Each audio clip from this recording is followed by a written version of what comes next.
It's no secret that voter fraud has been widely talked about in the last couple years, but this isn't a new concept. Voter fraud has been around long before the Trump-Biden election. Follow me down the rabbit hole to find out more.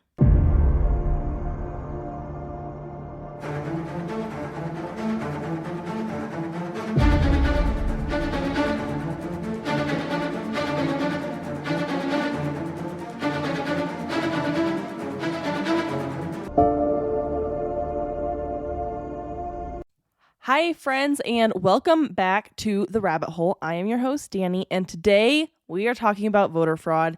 Guys, it's voting week. If you didn't vote yesterday, or if you're in the Patreon, you're listening to this the day before, if you're not voting today, then what are you doing with your life? I think that if you're allowed to vote, you absolutely should vote.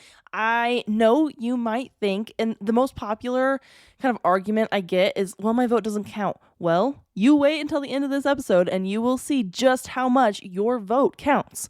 Anyway, before we get into this, I have a disclaimer. I know I don't put disclaimers typically, but here we go. And I wrote it out so I don't mess it up. I wrote it all out exactly what I wanted to say. So if it sounds rehearsed, that's why.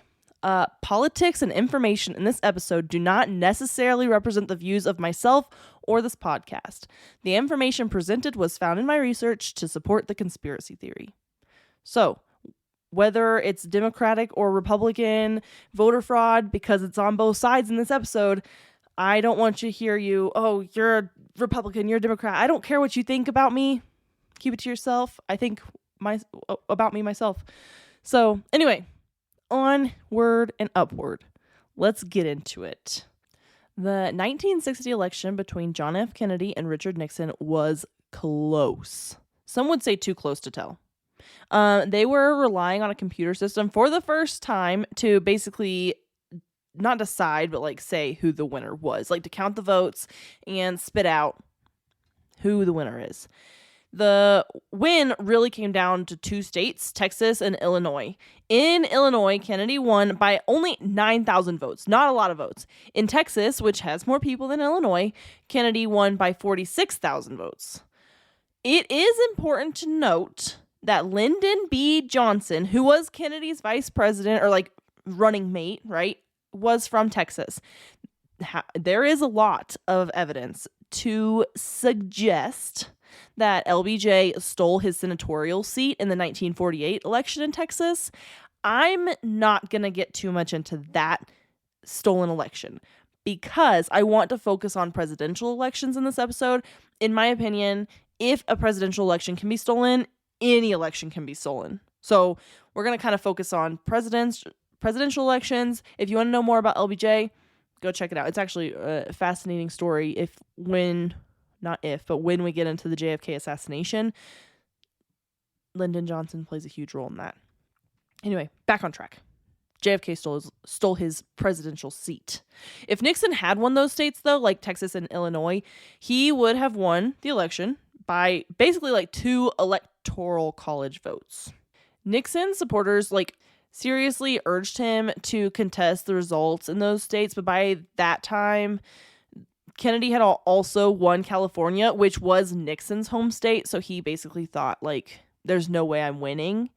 And a count of absentee ballots gave Nixon the state a couple weeks later after he had already conceded to Kennedy. So he had actually won in California, but they hadn't counted all the votes yet. In Illinois, the rumors were that Chicago's mayor, Richard Daley, used his political machine to stuff the ballot box. Nixon officially conceded to Kennedy on November 9th, 1960. He told his journalist friend Earl Mazzo, quote, "Our country cannot afford the agony of a constitutional crisis," unquote. Mazzo actually wrote so many articles about voter fraud in the 1960 election, and he wanted to put it out to everyone. Look what happened. John F. Kennedy stole the election, and Nixon was please don't publish it. Let's just let bygones be bygones, basically. Let's just let it go. But Nixon knew that there was fraud because later in an autobiography, he did claim that there were fraud in the two states. The Republican Party did go forward with a recount despite Nixon was like, no thanks. Republican Party was like, absolutely, dude. We're not losing to the Democrats this year. And they did. But during this recount, they recounted 11 states. And after the recount, Nixon actually ended up losing Hawaii to Kennedy. So they were like, this might not have been a good idea. Although if they're stuffing ballot boxes, then a recount wouldn't have shown anything. It would have showed that he had the same amount of votes in that state. It wouldn't have proven fraud, basically. If Daley really did add the extra ballots in, the recount wouldn't have shown the discrepancy, because those ballots would have still been in the ballot box. They're actual votes. They're just not actual votes, if that makes sense. And we're going to get more into this ballot box stuffing in just a minute. So hold on to your britches. Let's move on. The election of 2000 is when George W. Bush, so Bush Jr., was facing Al Gore in the presidential election. So Florida was a major reason Bush won. And many believe it's because the election was stolen from Gore in Florida. Imagine that. We're talking about election fraud or voter fraud. Greg Polost was a BBC reporter that looked into the Bush family's connections in Florida and found that fraud may have played a role. I did find somewhere that Al Gore was like, no way, there was no fraud. He was wrong. At the time of the election, Jeb Bush, George's younger brother, was the Florida governor. Fun fact, if you didn't know this. So the Bush family always thought that Jeb would actually run for president instead of George because George's cocaine addiction. In fact, he got clean in a very prominent hotel in Colorado Springs called the Broadmoor. And I've driven past it a couple times and never stopped in. But that's what the story goes. That's just a story that somebody told me while we were driving past the Broadmoor one time. So I don't know how factual that is. But I'm sharing it with you because it really just like adds a little flair to my voter fraud episode. So you're welcome. The Secretary of State in Florida at the time was Katherine Harris, and she was a Republican, along with Jeb Bush. They were both Republicans. And George W. Bush was a Republican. Palast found a contract between Katherine Harris's office and a company called Choice Point. Choice Point was asked to come up with a list of people that had committed felonies in any state, not just Florida. Like, obviously, if you commit a crime in that state, a felony, if you commit a felony, you are not allowed to vote in your state. Well, Choice Point came up with a list of people that committed felonies in other states, not Florida, but all the other ones. This list was then distributed to counties and told the county officials, and the counties were told to not allow these people to vote. Of course, the counties are going to listen because it's coming from the Office of the Secretary of State, and that's the office that basically controls the election. On this list, 90% of them were Democrats, and about 90% of them would have been allowed to vote in the state of Florida. And most of the people on the list were African Americans, and African Americans do generally vote Democrat. I'm not trying to stereotype. It's a generalization, and people don't always fall in that. I'm not trying to offend anybody with that. A Florida judge actually ruled that if a person had committed a felony in another state, they would still be eligible to vote in the state of Florida. Well, Jeb Bush drafted up a letter and was like, hey, guys, I know that judge said, totally cool, let them vote. Don't let them vote. Whatever you do, follow this Choice Point list and do not allow these people to vote.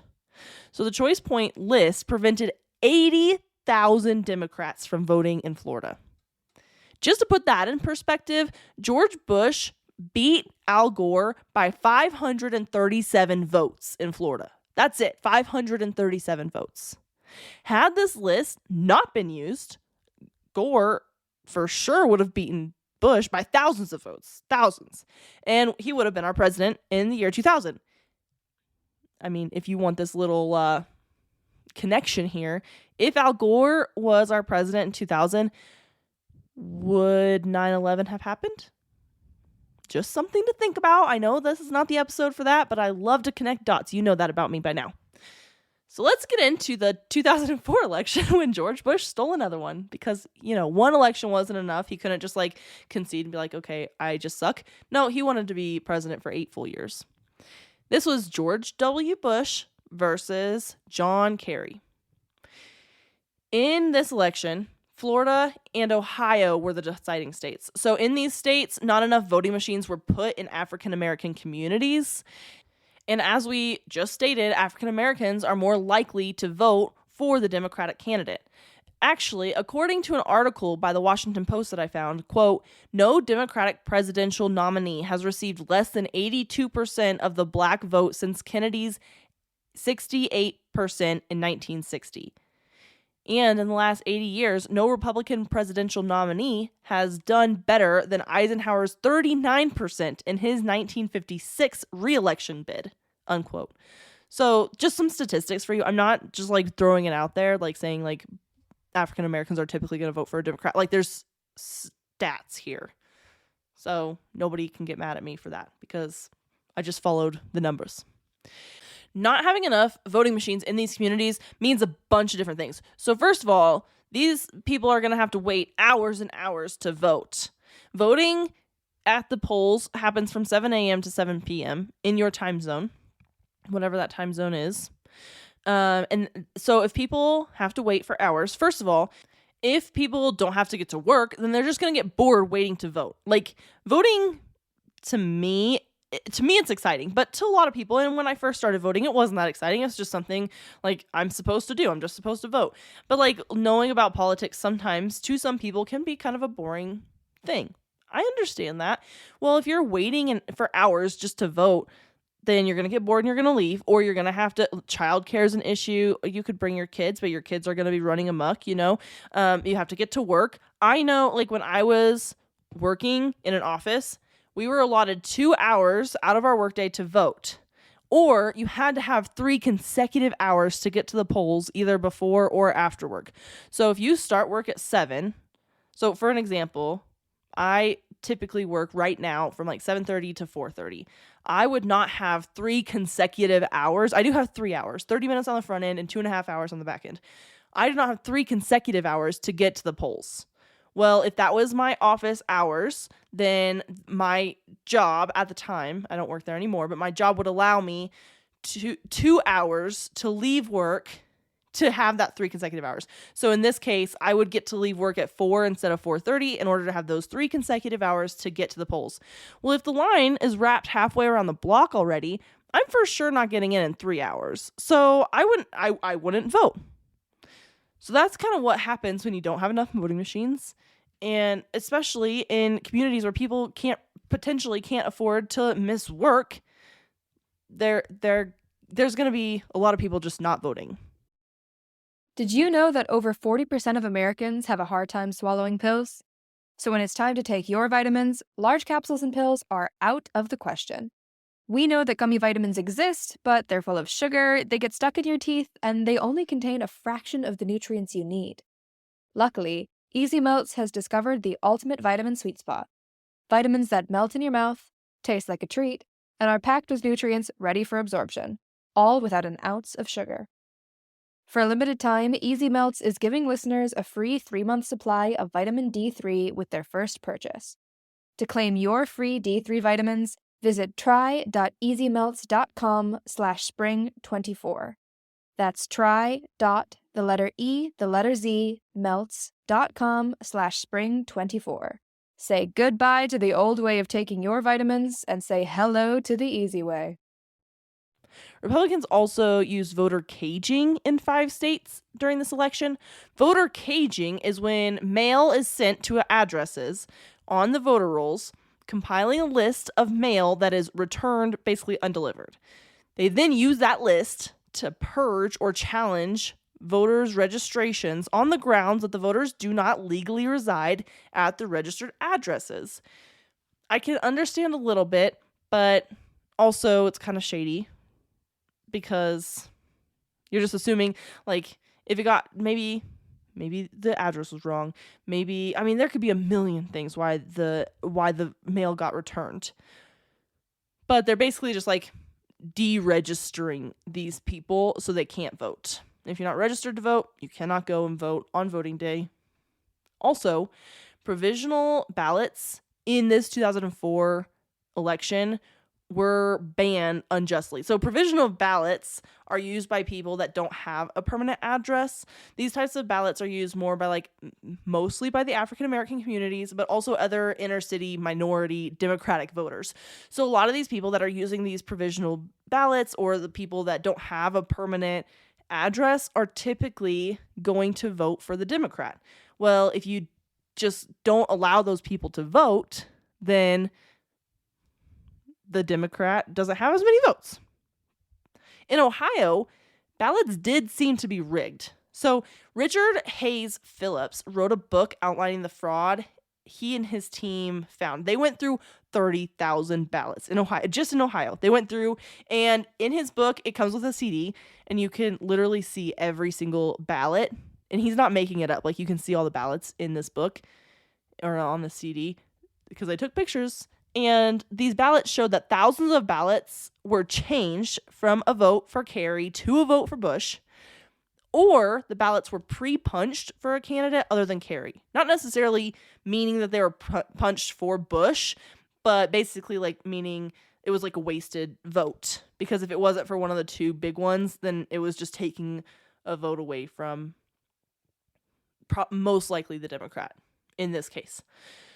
So at first I didn't really understand how they were changed, but I did just vote because I like voting, and I decided to change one of my votes. And so all you have to do is basically one line or cross out the candidate that you initially voted for, and then just fill in the bubble for the candidate that you want, and you can change it. So it's fairly simple. I could see how thousands of ballots could be changed. So somebody along the way was opening ballots up, one-lining the Kerry, circling in Bush, and putting these ballots back in to be counted. Thousands of them were like this. I don't know how ballots were pre-punched. My husband asked me when I was explaining this to him. I don't know how they were pre-punched. I do know in the 2000 election, there was the hanging Chad thing where you would punch the ballot, and if you're using a hole punch or whatever they were using, sometimes it didn't punch the paper all the way out. And so that it was a hanging Chad, and that a lot of people refer to that as why Bush won Florida as well for the 2000 election. So I'm assuming it's something like that for this Ohio 2004 election. All these things were reported to the FBI, although Kerry had basically conceded to Bush so quickly after the election that it was too late. Even though he had heard talks about Ohio, he didn't care. He conceded. He was like, okay, cool. Phillips agrees that there were many dirty tricks used by the Republicans in Ohio. Had Kerry won Ohio, though, he, again, with the Al Gore thing, he would have won the election. And when asked why the Republicans thought they could get away with this, they basically were like, yeah, we didn't think anyone would check, so we thought we could just do whatever we wanted to. So that's good. That's good. We're going to talk about computer voting machines here for a second.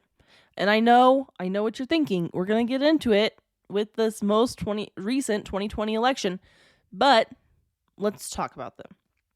There is an issue of reliability and corruptibility of the computer voting machines. There's no doubt about it. If the computer voting machines are counting the votes during the election, the people behind the machines are basically responsible.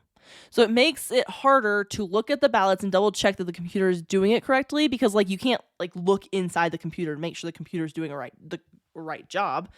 You just have to assume that the computer's not going to mess up. It's a computer, right? Well, computers malfunction all the time. If the company that runs the machines are biased towards one party or the other, or if they get this huge contract from one of the political parties, they're more likely to be biased towards them because they just got all this money from that political party. Then it's more of a conflict of interest than anything. You need a completely unbiased company, but when coming from basically anywhere, humans are naturally biased, or typically biased, right? Or let's talk about the technicians. It could be an unbiased company, but that doesn't mean that there's unbiased people working in the company. because technicians, software engineers, they could be corrupt. And then if they're corrupt, they can easily see, it is easily seen how a technician, a software engineer, one corrupt person can alter the entire election. I mean, I'm sure that they have redundancies. They have people, maybe it's a 2-person system. I don't know, but there's got to be some better way than just like having this software engineer that can go in and mess with the software at any point. And hackers, they're getting very smart. They're getting so smart, and they can hack into the system super easily. They can change however the election, like whatever they see fit. They can just make the election whatever they want. So there's a lot of discrepancies when it comes to these computer voting machines. Election reform activists say such a system in which private companies have control over the ballots and citizens cannot check to make sure their vote was counted correctly is dangerous. They basically these election reform activists, they aren't concerned that one day there might be fraud with these computer voting machines. They are basically saying there's already fraud and we need to do something about it. And I understand you're all going to probably think the same thing. We're in the 21st century, like technology is everywhere. How do we vote without like using a computer without it being corrupt?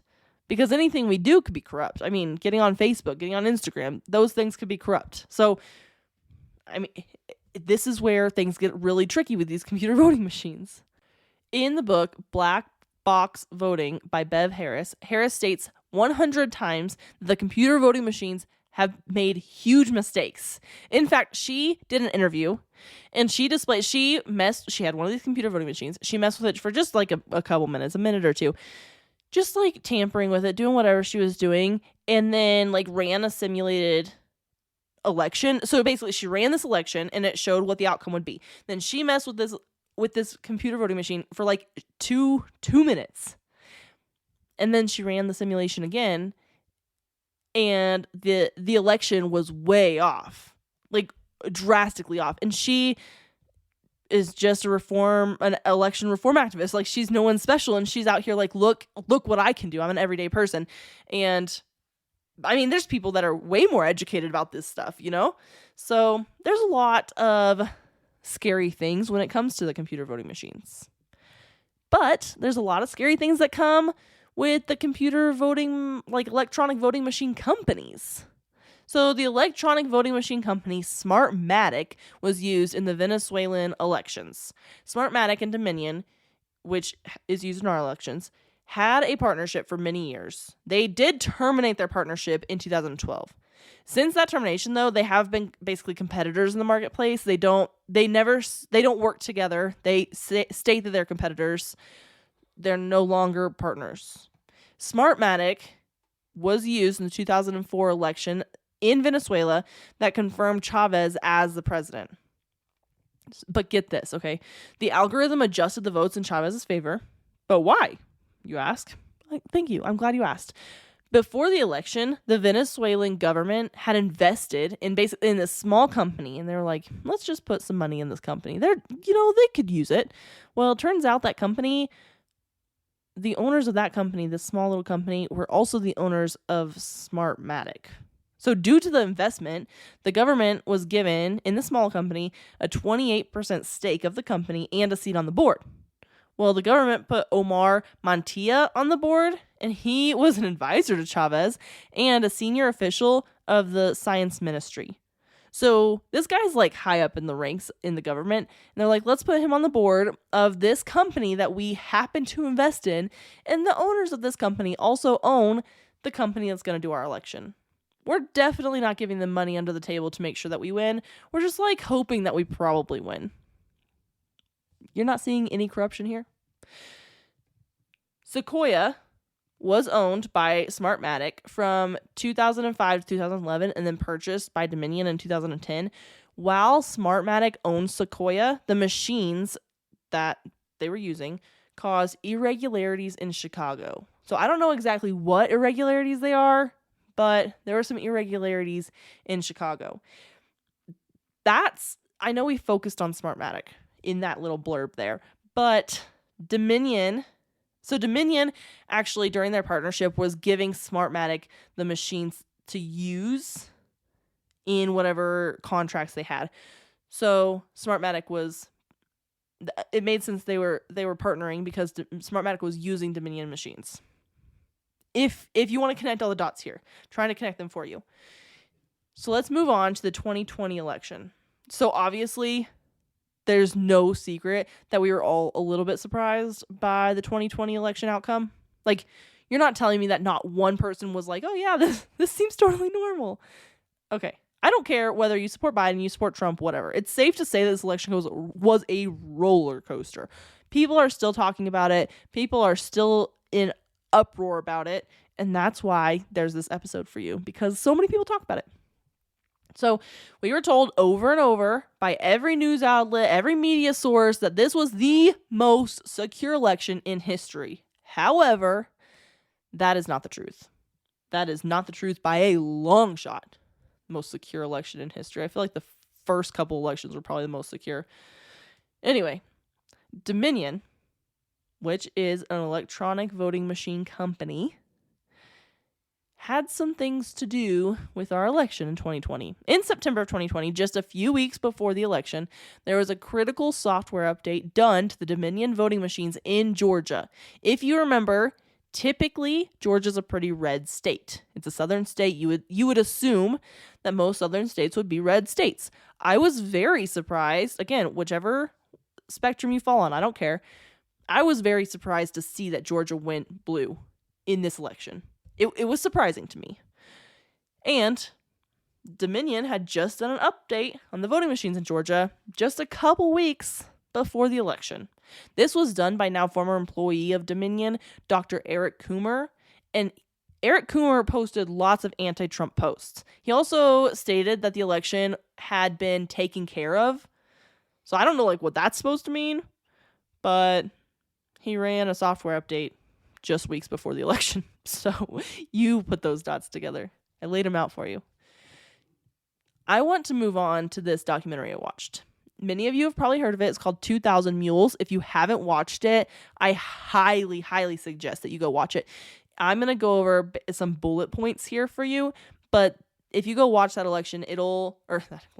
excuse me. If you go watch that documentary, it'll explain the election very well. It'll explain the voter fraud that is proven. It's facts. They have all the facts. They lay it out very well in this documentary. You can find the documentary. I'm not sponsored by them. I just really liked it.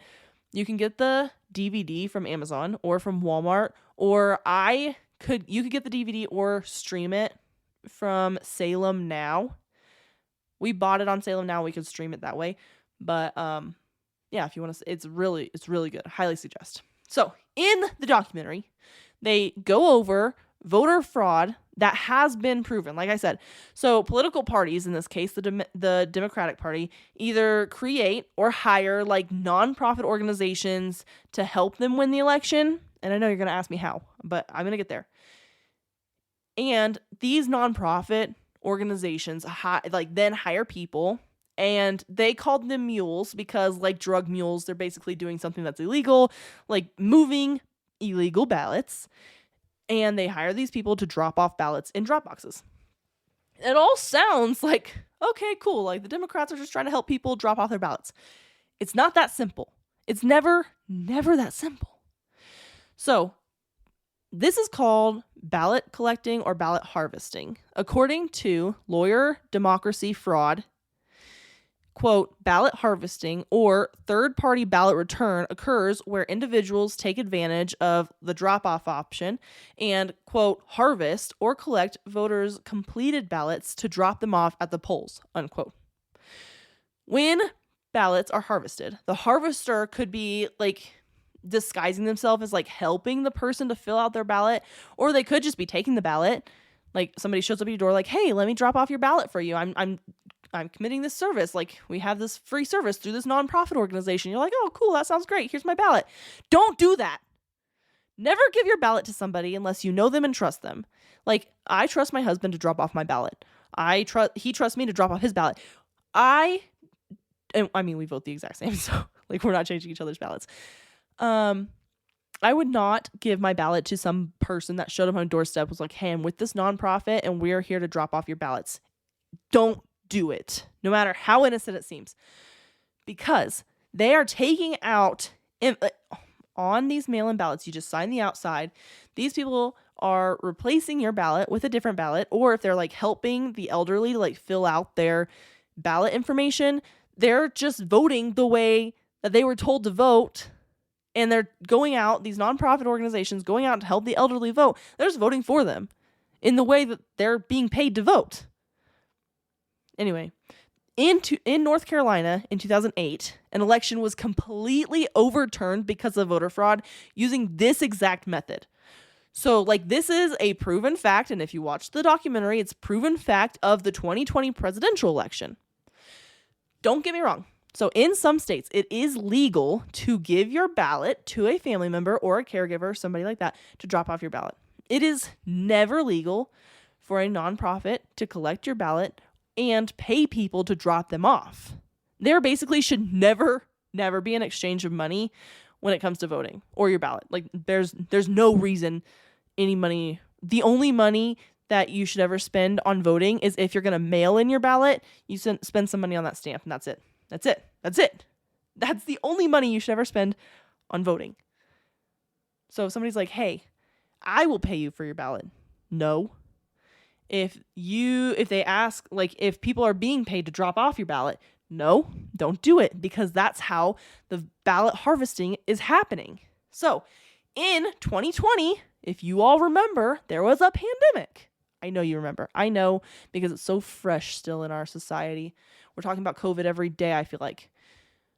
More mail-in ballots were sent to people than ever before in any other election, because they were encouraging people to mail in their ballots, send in absentee ballots instead of going to polling stations. They did not want you to show up, because what if you get coronavirus?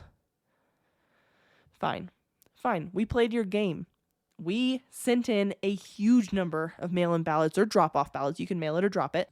But because of this, because of how many people were going to be dropping off their ballots, there was a large number of privately owned drop boxes all over the place, because the counties, the states, they didn't have enough drop boxes. So private companies were like, oh, here, we'll put drop boxes more places, because there's going to be more drop-in ballots than there are going to be like in-person voting. And at the time, we all understood it. In fact, at one point, though, President Trump was like, this is going to be a disaster. This is going to be the downfall of our election. We didn't know that he was right.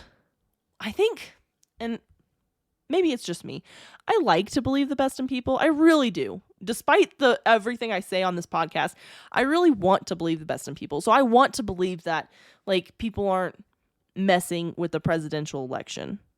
Because it hurts my heart, because when I think about it, now every election is never going to, it's going to be whoever has the most fraud, not whoever has the most votes. Anyway, True the Vote is an organization, and they bought a huge number of geotracks. Geotracks is basically like your phone sending your location to apps that are tracking you.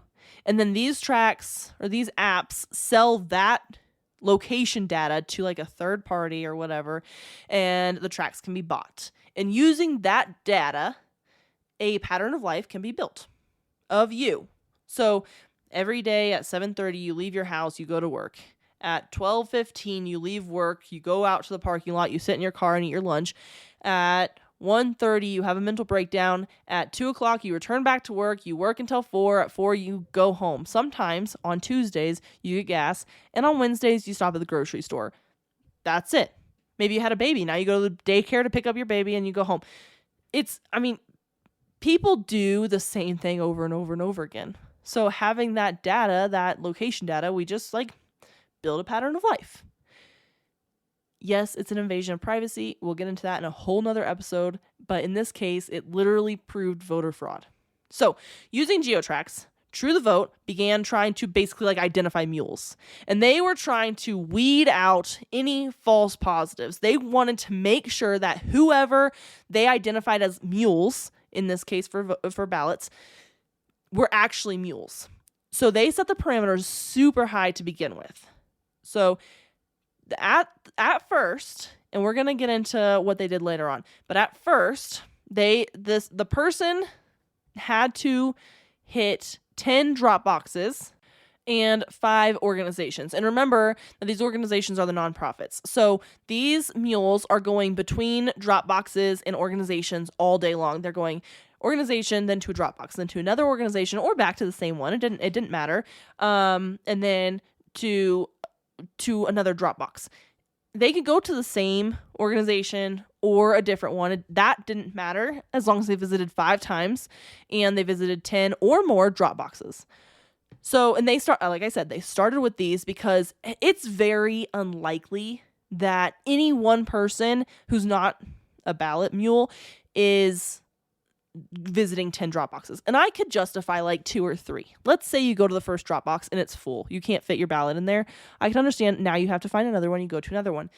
The likelihood of 2 being full is low, but possible. I could see you visiting 3. I could see 3. On the high side, 3. But again, drop boxes are emptied regularly. The likelihood is low that you would have to ever even visit 3, let alone 10 in one, like in a setting. So they started with these parameters in Atlanta. They wanted to know basically like who does anybody fit these parameters, or are we just making this stuff up? They identified 242 mules in Atlanta. Each mule is dropping off about like 3 to 5, could be upwards of 10 ballots per drop box. And these mules are being paid per ballot that they put in the box. At one point, I think the company, whoever's paying them, did start to like ask them to take pictures of it, because in the documentary they show video evidence of these people dropping multiple ballots into a drop box and they're taking pictures. But anyway, that's not here or there. So these mules go to the organization, they pick up the ballots, and then they go to the drop boxes over and over and over.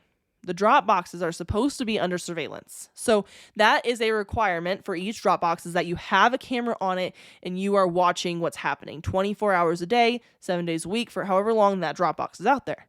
Well, of course, some of these drop boxes mysteriously just didn't have any recorded material. However, True the Vote, like I said just a minute ago, has 4 million minutes of drop box surveillance footage and proof that mules are actually putting in all these ballots, and they have the same people going to different boxes and dropping off ballots over and over and over. And they have the geo-tracking data, so they can prove that this is actually happening. So let's get into it. We're going to talk about averages. We have 5 swing states in this 2020 election. And we're going to start with just the 2,000 mules, because that's what the movie is called, 2,000 Mules. Of the 2,000 mules identified in the swing states, and we're just talking about those 5 states for this election, on average, the mules would visit 38 drop boxes. 5 illegal ballots were put into each drop box, which would account for about 380,000 illegal votes. If we're just talking about averages here, right? On average, we're going to have 380,000 illegal votes. Well, let's get into each state. In the state of Michigan, they calculated, again, averages here. 500 mules. Each of these mules is visiting about 50 drop boxes. And that's not in one day. That's like over a time period. I think they said 2 weeks.